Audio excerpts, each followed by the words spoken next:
Roronoa Zoro, um dos principais personagens dentro da obra do One Piece, o que pode se dizer como praticamente braço direito de Monkey D. Luffy, o homem que quer se tornar o maior espadachim do mundo, um homem também de personalidade forte, sem dúvidas alguma, um grande espadachim.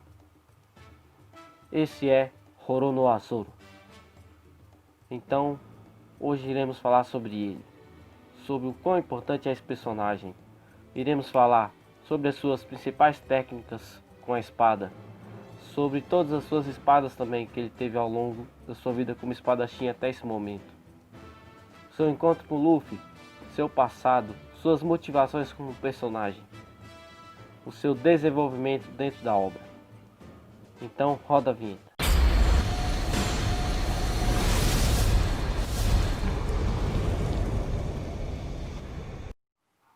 O passado do Zoro já é nos revelado logo no início da série, mas eu vou pontuar uma coisa aqui sobre o passado desse personagem.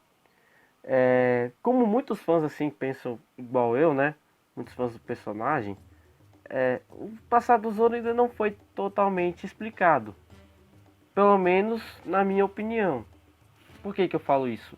Porque o passado do Zoro é basicamente ele chegar em um belo dia lá no dojo, desafiar todo mundo, ser derrotado pela Kuina, ser derrotado diversas vezes por ela, treinar, então ser derrotado novamente. Então, em um belo dia, a Kuina vem a falecer, vem a morrer, e a morte da personagem é bastante impactante, né? Motiva o personagem a ficar mais forte, ele adquire a determinação de ser o espadachim mais forte de todos, e é basicamente isso, o passado do personagem.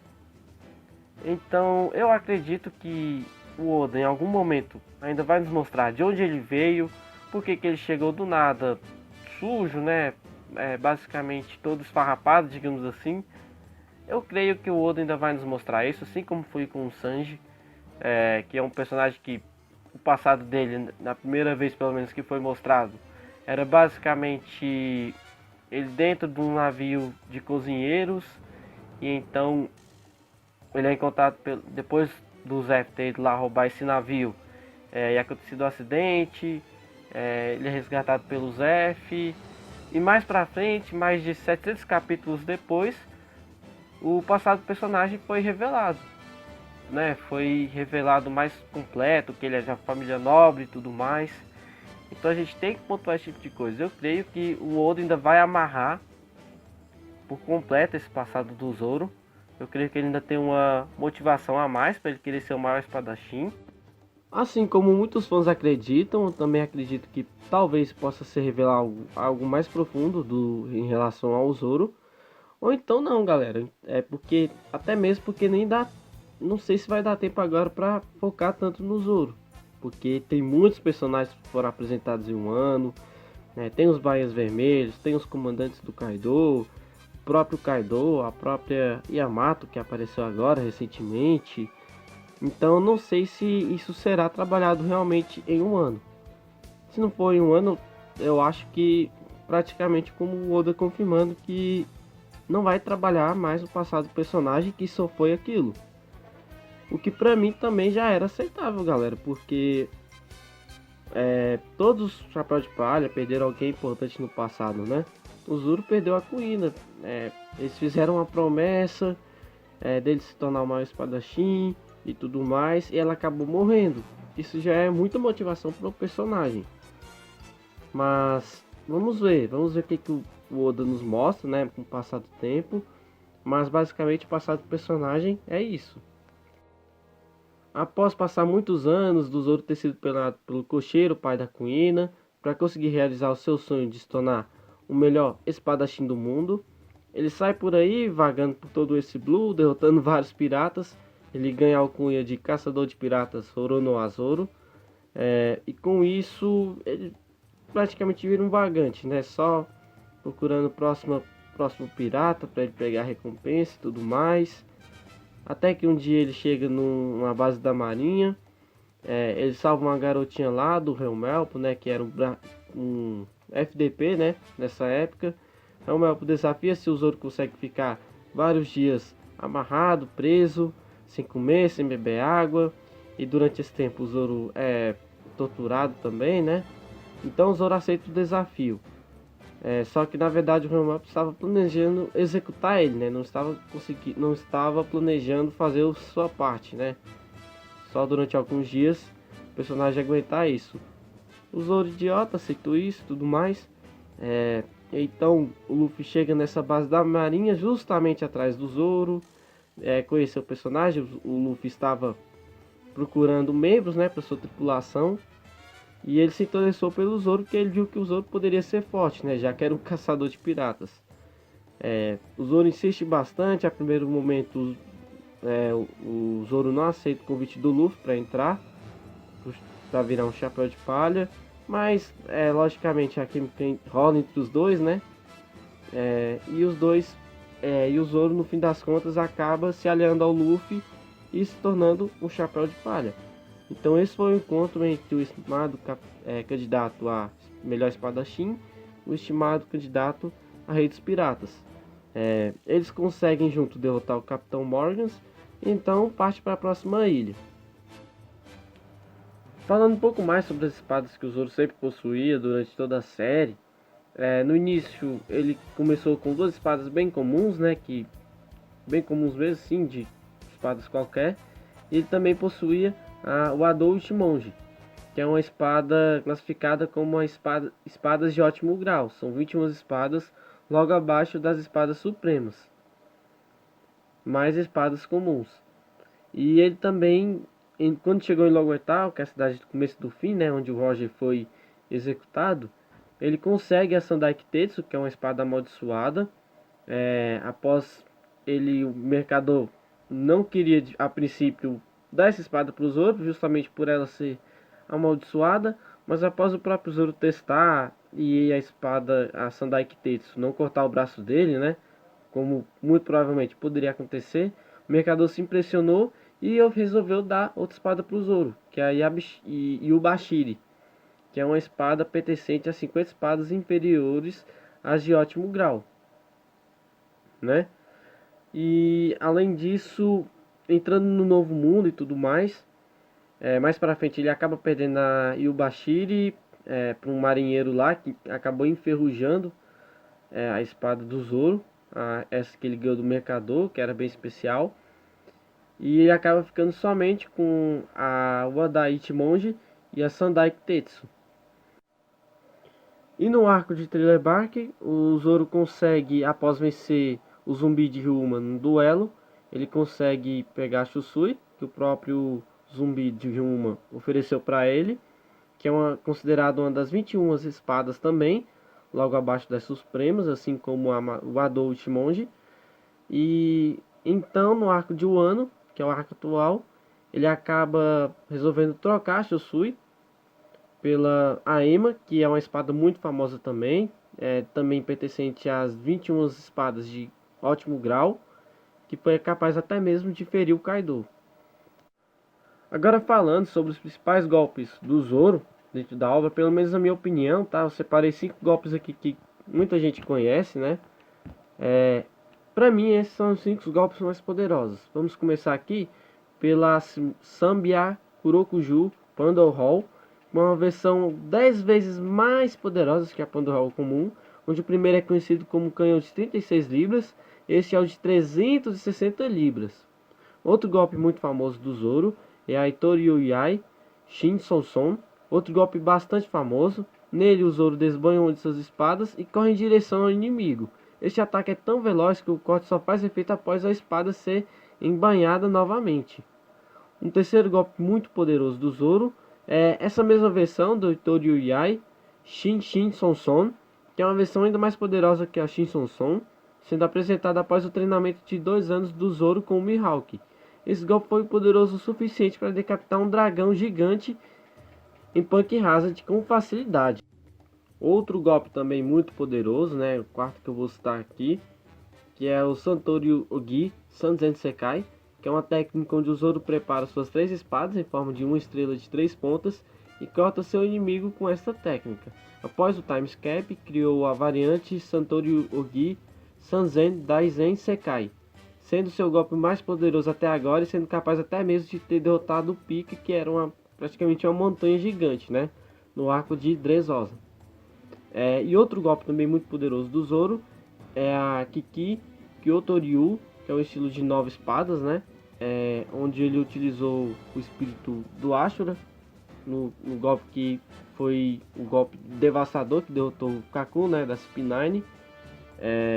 A gente está esperando ele utilizar essa técnica novamente. Estou muito ansioso, sinceramente, que é uma técnica de fato muito interessante. Esse estilo de 9 espadas que o Zoro demonstrou ao derrotar o Kaku. Galera, só para deixar claro, né, que além de ser um espadachim que luta no estilo de 3 espadas, o Zoro também tem uma ótima habilidade com o estilo de uma espada e tem muita maestria também com o estilo de 2 espadas. Agora falando um pouco mais sobre as batalhas mais relevantes que o Zoro teve dentro de toda a obra, né? Começar pela saga East Blue, que a luta mais relevante que ele teve foi contra o Mihawk, que é o de Falcão, né? Que foi realmente assim o cara que o Zoro sempre mirou, né? O objetivo do Zoro estava lá na frente dele, só que ele viu a diferença esmagadora que era de nível, de poder. Realmente foi uma derrota muito, digamos, esmagadora. Além disso, ele derrotou outros personagens também dentro da saga do East Blue, como o Kabaji, que era do bando do Bug, os irmãos de Aban, que pertencia ao Capitão Kuro, e o Hash também, que pertencia aos piratas do Arlong, né? Prosseguindo aqui também, no arco da Baroque Works, o Zoro também derrotou 100 caçadores de recompensa, simplesmente isso. E também a luta dele com o Mr. One, que era o personagem mais forte tirando o Crocodile, né, do bando da Baroque Works, da organização da Baroque Works. Um cara que tinha comido a fruta da lâmina, né? Então o Zoro teve um desafio de cortar ferro pela primeira vez e foi onde ele conseguiu. Inclusive, aparentemente ele até despertou o haki dele, o haki no caso do armamento dentro desse arco da Baroque. E também no arco de Skype ele luta com o Enel, sofrendo uma derrota esmagadora, claro, né? O Enel com uma logia, o Zoro ainda não possuía o haki do armamento, mesmo que ele tivesse despertado. E também a luta dele com o On, que era o sacerdote do Enel, que o Zoro derrotou também, que era um personagem bem forte que tinha derrotado o Chopper. No arco de Water 7 CP9, né, Zoro também tem uma luta muito foda. Nossa, essa luta eu achei demais, cara. Que foi o Zoro versus T-Bone, né? Que foi realmente uma luta ali à distância, com o T-Bone em outro trem aquático, né? Vindo de frente com o que o Zoro estava vindo. E os dois se enfrentando. O Zoro derrotou o T-Bone, que era um cara forte, poderoso. Mas o Zoro, como espadachim, superou ele também com um golpe esmagador. E outra luta também, que foi a luta mais importante do Zoro dentro do arco, foi contra o Kaku, onde o Zoro realmente teve que superar ao máximo. O Kaku, que já era um habilidoso espadachim também, ainda tinha acabado de comer uma Zoan, né, da girafa, uma Zoan da girafa. E com isso foi uma luta ainda mais intensa, ainda mais difícil.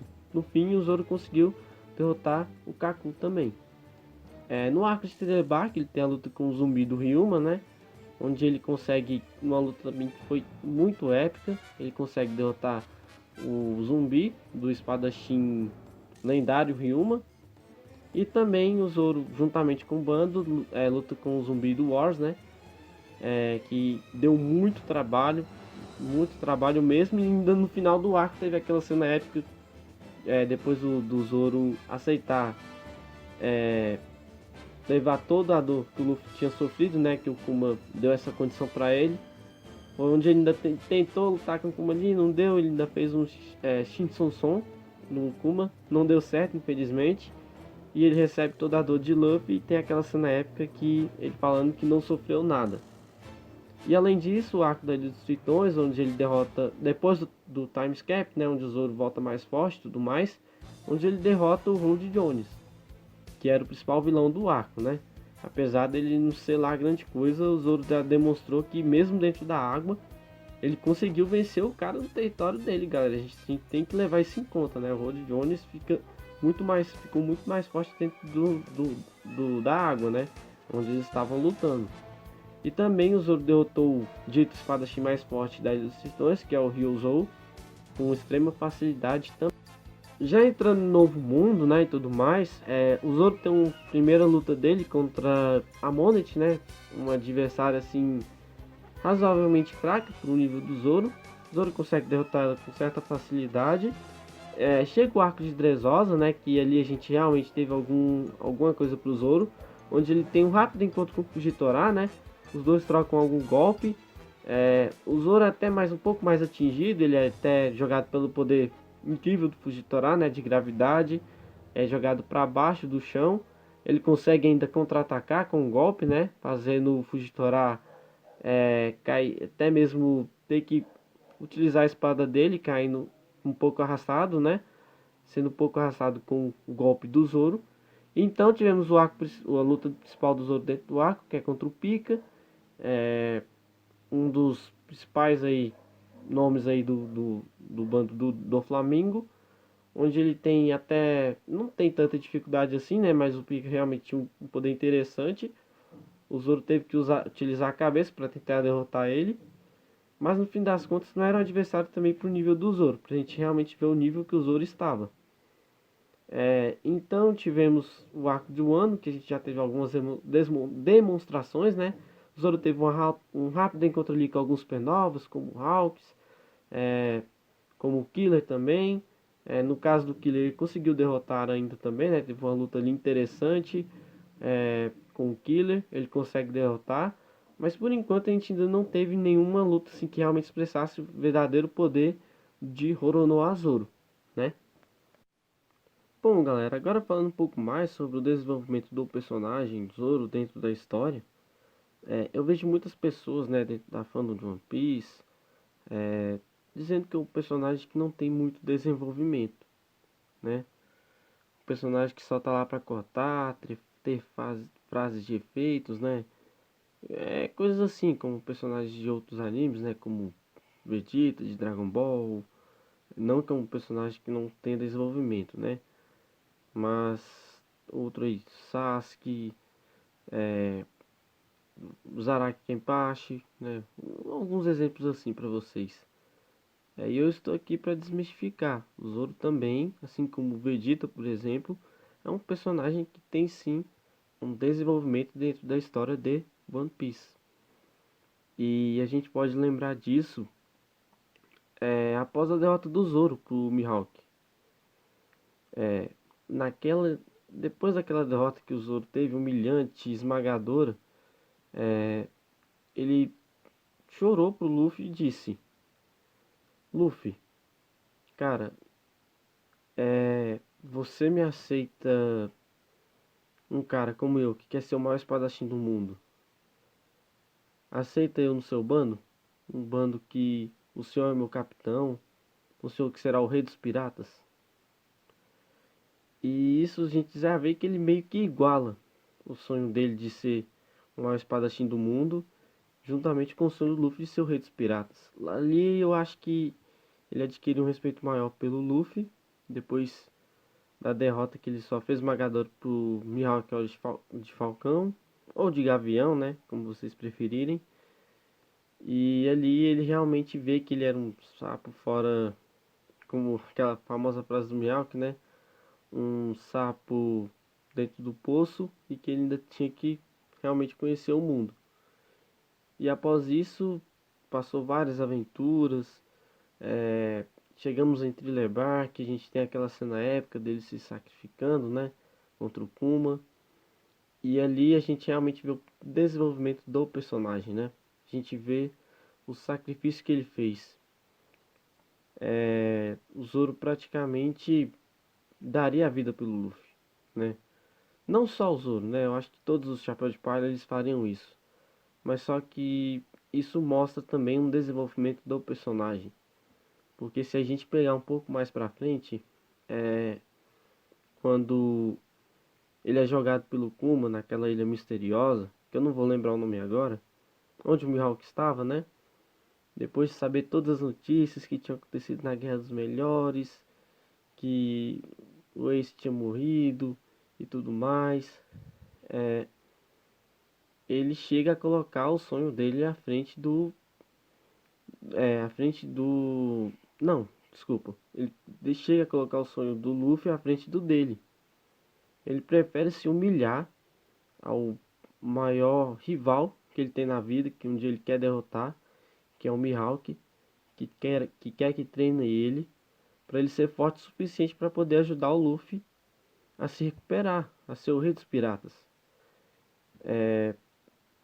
Tudo bem, galera. Todo mundo dentro do bando coloca também esse tipo de fidelidade, de colocar o sonho do Luffy à frente deles todos, entendeu? Eu não duvido disso. Mas isso acrescenta desenvolvimento para o personagem, sim. Então aquele mito do personagem não ter desenvolvimento é uma falácia. Bom, galera, e esse foi o vídeo de hoje, tá? Falando um pouco mais sobre esse personagem, né? Falamos aí muitas coisas, né? Com um vídeo bem longo realmente. Falamos sobre muitas batalhas aí, as principais batalhas que o Zoro teve dentro da história, a relação dele com o Luffy, o seu passado, o seu desenvolvimento dentro da obra, seus golpes mais poderosos e tudo mais. Espero realmente que vocês tenham gostado de tudo que eu falei, tá? Se vocês têm alguma coisa para pontuar aí pra mim, fale nos comentários, por gentileza, tá bom? Se você curtiu o vídeo também, deixe aquele like, deixe aquele comentário, compartilhe nas suas redes sociais, tá? E é isso, galera. Espero muito realmente que vocês tenham gostado do vídeo, tá bom? E é isso, até o próximo vídeo, valeu!